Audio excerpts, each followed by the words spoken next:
Hello guys and welcome back to best car picks. ഇത്രയും കാലം നമ്മൾ ടാറ്റയുടെ കർവ് ഇവിയുടെ എക്സ്റ്റീരിയർ ഒക്കെ വളരെ നന്നായിട്ട് കണ്ടിട്ടുണ്ട്. ടാറ്റനെ ഒഫീഷ്യൽ അൺവെയിലും ചെയ്തായിരുന്നു കഴിഞ്ഞ ദിവസം.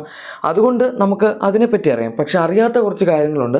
അതാണ് ഒന്നാമത്തെ കാര്യം, ഇതിൻ്റെ ഇൻറ്റീരിയർ ഡിസൈൻ. രണ്ടാമത്തെ കാര്യം, ഇതിൻ്റെ അകത്ത് വരുന്ന ഫീച്ചേഴ്സ് എന്തൊക്കെയാണ് എന്നുള്ളത്. ഓക്കെ, നിങ്ങൾക്ക് ചിലപ്പോൾ ഏകദേശം ഒരു ഐഡിയ ഉണ്ടാവും നെക്സോണിൽ വരുന്ന ഫീച്ചേഴ്സും ഹാരിയറിൽ വരുന്ന ഫീച്ചേഴ്സും എല്ലാത്തിൻ്റെയൊക്കെ ഒരു മിക്സ് ആയിരിക്കും എന്ന്. പക്ഷേ ഇപ്രാവശ്യം ഈ വാഹനത്തിൻ്റെ ബ്രോഷർ ലീക്കായി വന്നിട്ടുണ്ട്. അതുകൊണ്ട് ഇതിൻ്റെ അകത്ത് എന്തൊക്കെ ഫീച്ചേഴ്സാണ് ഉണ്ടാകാൻ പോകുന്നത് എന്ന് നമുക്കിപ്പോൾ ക്ലിയർ കട്ടായിട്ട് അറിയാം. അതായത് ഓഗസ്റ്റ് 7 വരെ നിങ്ങൾ വെയിറ്റ് ചെയ്യേണ്ട ആവശ്യമില്ല. നമുക്ക് ഡയറക്റ്റ് കാര്യത്തിലേക്ക് കിടക്കാം. സോ ഇതാണ് ആദ്യത്തെ ഫോട്ടോ ലീക്കായി വന്നിരിക്കുന്നത്. ഇതിനകത്ത് അവർ എക്സ്റ്റീരിയർ ആണ് ഡീറ്റെയിൽ ചെയ്തിരിക്കുന്നത്. അത് നമുക്ക് ഓൾറെഡി അറിയാം. എന്തായാലും ജസ്റ്റ് വായിക്കുകയാണെങ്കിൽ ഫ്ലഷ് ഫിറ്റിംഗ് ഡോർ ഹാൻഡിൽസ് ആണ് ഈ ഒരു വാഹനത്തിൽ വരുന്നത്. അതായത് പോപ്പോട്ടായി വരും, നമ്മൾ 700 കണ്ട പോലെ XUV-യുടെ.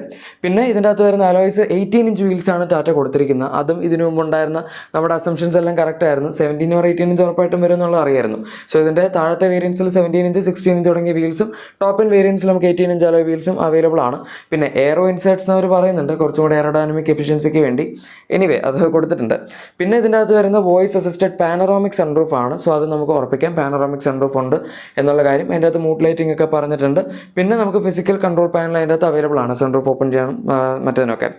പിന്നെ അതിൻ്റെ തൊട്ട് താഴത്തെ സംഭവത്തിലേക്ക് വരികയാണെങ്കിൽ ടെക്നോളജിയുടെ ഏരിയയിൽ നമുക്ക് 12.3 inch touch screen infotainment system by Harman അവർ കൊടുത്തിട്ടുണ്ട്.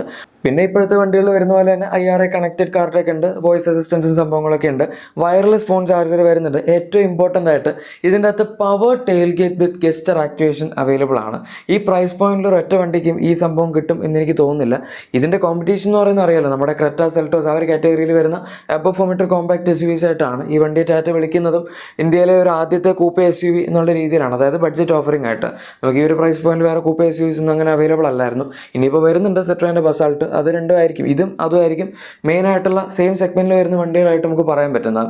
എന്തായാലും ഈ പ്രൈസ് പോയിന്റിൽ പവർ ടെയിൽ ഗേറ്റ് വരുന്ന ആദ്യത്തെ വണ്ടിയും ഇത് തന്നെ ആയിരിക്കും. പിന്നെ താഴത്തേക്ക് വരികയാണെങ്കിൽ നമുക്ക് അഡ്വാൻസ് കംഫർട്ട് സീറ്റ്സ് വിത്ത് വെന്റിലേഷൻ, അതായത് ഫ്രണ്ടിൽ വെന്റിലേറ്റഡ് സീറ്റ്സ് അവൈലബിൾ ആണ്. പിന്നെ ഇത് തന്നെ നോർമൽ വേരിയൻ്റ് ആണ്, അതായത് പെട്രോൾ ഡീസൽ പവർഡ് മോഡൽസ് ആണ്. സോ അതിൻ്റെ സീറ്റ് കവേഴ്സിൻ്റെ ഡിസൈൻ നിങ്ങൾക്ക് കാണാം. നമുക്കൊരു ബ്രൗൺ ഫിനിഷുള്ള ഇൻറ്റീരിയേഴ്സ് ആണ് അവർ കൊടുത്തിരിക്കുന്നത്. ബ്ലാക്ക് ആൻഡ് ബ്രൗണിൻ്റെ ഒരു കോമ്പിനേഷനാണ് വരുന്നത്. ഇലക്ട്രിക് വേർഷനിൽ ഡിഫറൻ്റ് ആണ്. അതിൻ്റെ അകത്ത് നമുക്ക് വൈറ്റ് ആൻഡ് ബ്ലാക്കിൻ്റെ ഒരു കോമ്പിനേഷനാണ് കിട്ടുന്നത്. പിന്നെ ഇതിൻ്റെ അകത്ത് 6-way electrically adjustable driver seat കൊടുത്തിട്ടുണ്ട്. 6-way adjustable co driver seat, അതായത് കോ ഡ്രൈവറിൻ്റെ സീറ്റിന് നമുക്ക് ഹൈറ്റൊക്കെ അഡ്ജസ്റ്റ് ചെയ്യാൻ പറ്റും. പക്ഷെ അത് ഇലക്ട്രിക്കലി അല്ല, നോർമൽ അഡ്ജസ്റ്റ്മെൻ്റ് ആണ്.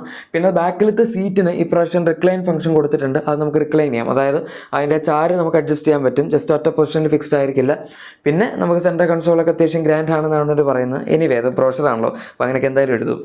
ഇനി അടുത്ത ഫോട്ടോയിലേക്ക് വരുമ്പം ഇതിൻ്റെ അകത്ത് വരുന്ന നമ്മുടെ സേഫ്റ്റി ഫീച്ചേഴ്സ് ഒക്കെ കൊടുത്തിട്ടുണ്ട്. സോ 6 എയർ ബാഗ്സ് അവൈലബിൾ ആണ്, അത് സ്റ്റാൻഡേർഡ് ആയിരിക്കും. പിന്നെ all wheel disk breaks available ആണ്. ഓട്ടോ ഹോൾഡ് ഫംഗ്ഷൻ വരുന്നുണ്ട്, നമ്മുടെ ഹിൽ ഹോൾഡും അതിൻ്റെ അകത്ത് ഇൻക്ലൂഡഡ് ആയിരിക്കും. പിന്നെ ഇതിൻ്റെ അകത്ത് വരുന്ന അഡ്വാൻസ് ഡ്രൈവർ അസിസ്റ്റൻസ് സിസ്റ്റം ആണ്, അത് ലെവൽ 2 ആണ് ഇതിൻ്റെ അകത്ത് വരുന്നത്. അതുപോലെ തന്നെ ഇലക്ട്രോണിക് സ്റ്റെബിലിറ്റി പ്രോഗ്രാം അവൈലബിൾ ആണ്. ഡ്രൈവറിൻ്റെ ഡോസ് ഓഫ് അലേർട്ട് തുടങ്ങിയ സാധനങ്ങളൊക്കെ ഇതിൻ്റെ അകത്ത് അവർ കൊടുത്തിട്ടുണ്ട്. ഇനി അതിൻ്റെ തൊട്ട് താഴേക്ക് വരികയാണെങ്കിൽ നമുക്ക് പെർഫോമൻസിൻ്റെ സെക്ഷൻ കാണാം. എന്തായാലും ഇത്രയും കാലം നമുക്ക് കുറച്ച് റൂമേഴ്സ് മാത്രമാണ് കിട്ടിയിരുന്നത്, ടാറ്റ അവരുടെ പുതിയ 1.2 TGDI ഇതിനകത്ത് കൊണ്ടുവരും എന്നുള്ള കാര്യം. പക്ഷേ ഇപ്പോൾ കൺഫേം ആയിട്ട് കിട്ടിയിട്ടുണ്ട്. കാര്യം ഇതിൻ്റെ അകത്ത് അവർ എഴുതിയിട്ടുണ്ട് all new 1.2 litre turbo GDI engine. GDI എന്നുള്ളത് അതിൻ്റെ അകത്ത് ഇമ്പോർട്ടൻ്റ് ആണ്. കാരണം ഗ്യാസോലിൻ ഡയറക്ട് ഇഞ്ചക്ഷൻ ടെക്നോളജി വെച്ച് വരുന്ന ടാറ്റയുടെ ആദ്യത്തെ പെട്രോൾ എഞ്ചിനാണ് അവർ ഈ വാഹനത്തിൽ ഡെബ്യൂ ചെയ്യാൻ പോകുന്നത്. പിന്നെ ഇതിൻ്റെ അകത്ത് 1.5 TGDI ഇല്ല, 1.2 TGDI മാത്രമേ ഉള്ളൂ. 2023 സ്റ്റാർട്ടിങ്ങിൽ അവർ പറഞ്ഞത് 1.5 TGDI ഇതിൻ്റെ അകത്ത് തന്നെ വരുമെന്നാണ്. പക്ഷേ അത് നമുക്ക് ലേറ്റസ്റ്റ് സ്റ്റേജിൽ ഹാരിയറിലും സഫാരിയിലും പിന്നെ സിയറ തുടങ്ങിയ വണ്ടികളിലൊക്കെ ആയിരിക്കും കാണാൻ പറ്റുന്നത്.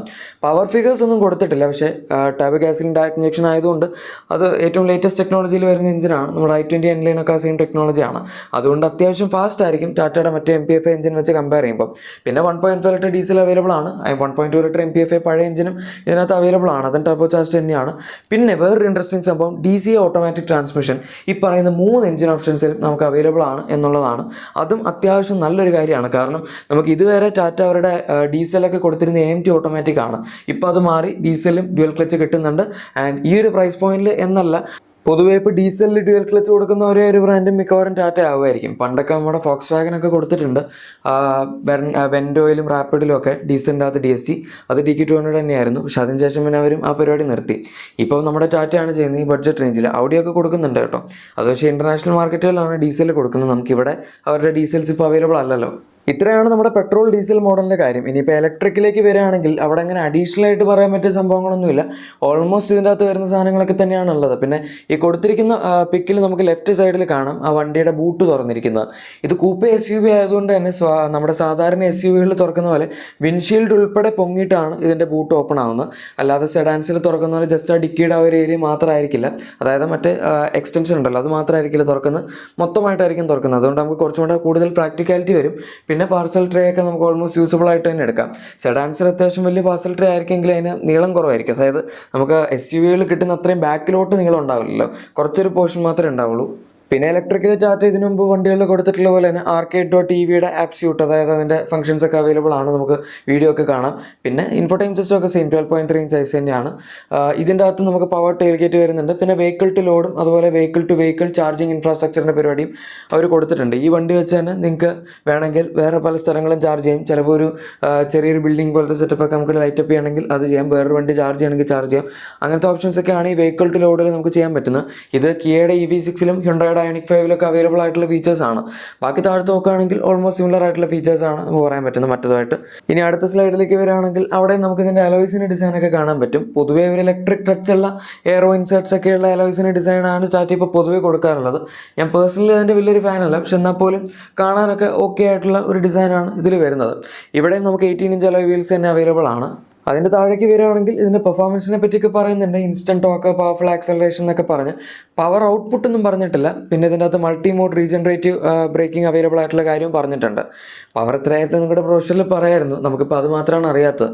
അല്ലാണ്ട് നോക്കുകയാണെങ്കിൽ ഇതിൻ്റെ അകത്ത് ലോങ് റേഞ്ചിൻ്റെ അകത്ത് നമുക്ക് കിട്ടുന്ന 55 kWh ബാറ്ററി പാക്ക് ആയിരിക്കും. മീഡിയം റേഞ്ചിൽ കിട്ടുന്ന 40.5 kWh ബാറ്ററി പാക്ക് ആയിരിക്കും. ഇതും നമുക്ക് ഈ അടുത്ത് അറിയാൻ പറ്റിയ ഇൻഫർമേഷനാണ്. പിന്നെ ഇതിൻ്റെ ലീക്കായി വന്ന ബ്രോഷർ ലീക്കായതിൻ്റെ ഇമേജസിൻ്റെ കൂടെ ഇതിൻ്റെ എക്സ്റ്റീരിയറിൻ്റെ ഇമേജസ് ഒക്കെ ഉണ്ട്. സോ ഇവിടെ നിങ്ങൾക്ക് വണ്ടിയുടെ ഡിസൈൻ കാണാം. പക്ഷേ ഇതിപ്പോൾ അങ്ങനെ പ്രത്യേകിച്ച് കാണാൻ മാത്രമൊന്നുമില്ല, കാരണം ടാറ്റ ഇതിന് മുമ്പ് കാണിച്ചിട്ടുള്ളതാണ്. അതുകൊണ്ട് നമുക്ക് ആദ്യമായിട്ട് കാണുന്ന പോലെ കാണേണ്ട ആവശ്യമില്ല. പിന്നെ ഇതിൻ്റെ അകത്ത് ഇൻറ്റീരിയറിൻ്റെ സീറ്റ് കളറൊക്കെ നിങ്ങൾക്ക് കാണാം, ബ്രൗൺ കളർ തന്നെയാണ് കൊടുത്തിരിക്കുന്നത്. അപ്പോൾ നമുക്ക് ആ കാര്യത്തിൽ ഉറപ്പിച്ച് പറയാം, നോർമൽ കർവിൻ്റെ അകത്ത് അവർ ബ്രൗൺ തീമാണ് ഇപ്രാവശ്യം പിടിച്ചിരിക്കുന്നത് എന്ന്. ഇത്രയും ഡാർക്ക് ആയിട്ടുള്ള ബ്രൗൺ തീം ടാറ്റ അങ്ങനെ അവരുടെ വണ്ടികൾ പിടിക്കാത്തതാണ്. സഫാരിയിലൊക്കെ നമുക്കൊരു വൈറ്റ് ഷെയ്ഡൊക്കെ ആയിരുന്നു, ഹാരിയറിൽ പണ്ടുണ്ടായിരുന്നു, പക്ഷേ അതൊരു ടാൻ പോലത്തെ കളറായിരുന്നു, ഇത്രയും ഡാർക്ക് ബ്രൗൺ അല്ലായിരുന്നു. ഇത്രയും കാര്യങ്ങൾ കൊണ്ട് നമുക്ക് മനസ്സിലാക്കാൻ പറ്റുന്ന ടാറ്റ പല സെഗ്മെൻറ്റ് ബെസ്റ്റ് അല്ലെങ്കിൽ സെഗ്മെൻറ്റ് എക്സ്ക്ലൂസീവ് ഫീച്ചേഴ്സൊക്കെ കൊണ്ടാണ് കർവ് EV ഇറക്കാൻ പോകുന്നത്. അങ്ങനെ ചുമ്മാ ഒരു വരവല്ല ഒരു വരുന്നത്. ഇപ്പോൾ ശരിക്കും ടാറ്റയുടെ ഫീച്ചേഴ്സിൻ്റെ കാര്യത്തിൽ ഹ്യുണ്ടായി ആയിട്ടാണ് ഡയറക്റ്റ് കോമ്പറ്റീഷൻ വരുന്നത്. പണ്ടൊക്കെ ഹ്യുണ്ടായി ഇഷ്ടം പോലെ ഫീച്ചേഴ്സ് ഉണ്ടായിരുന്നു, ബാക്കി കമ്പനികളൊന്നും ഇന്ത്യയിൽ അത്രയ്ക്ക് ഫീച്ചേഴ്സൊന്നും കൊടുക്കുന്നില്ല. ടാറ്റ ഏകദേശം അതുപോലെയായിരുന്നു, ഭയങ്കര ഫീച്ചേഴ്സ് കൊടുക്കുന്ന കമ്പനിയൊന്നും അല്ലായിരുന്നു. ഈ അടുത്താണ് ടാറ്റയുടെ റേഞ്ച് മാറി ഇത്രയും ഫീച്ചേഴ്സ് കൊടുക്കുന്ന ഒരു കമ്പനി ആയത്. ഏകദേശം ഇപ്പോൾ ടാറ്റയും ഹ്യുണ്ടായൊക്കെ ഒരേ ലെവലിലായി വരുന്നുണ്ട് എന്ന് പറയാം. എനിവേ നമുക്ക് കാണാം ഈ വണ്ടിയുടെ പെർഫോമൻസ്, ഇതിൻ്റെ സെയിൽസും സംഭവങ്ങളൊക്കെ എങ്ങനെയായിരിക്കും എന്ന് ലോഞ്ചിൻ്റെ ശേഷം. കാരണം കൂപ്പെ SUVs ഇത്ര അഫോർഡബിൾ ആയിട്ട് ഇന്ത്യയിൽ ആദ്യമായിട്ടാണല്ലോ വരുന്നത്. ഈ വീഡിയോ ഇഷ്ടപ്പെട്ടെങ്കിൽ ലൈക്കും സബ്സ്ക്രൈബും ഷെയറൊക്കെ ചെയ്തേക്കാം. നമുക്ക് മറ്റൊരു വീഡിയോയിൽ കാണാം. Thank you for watching my video and good bye.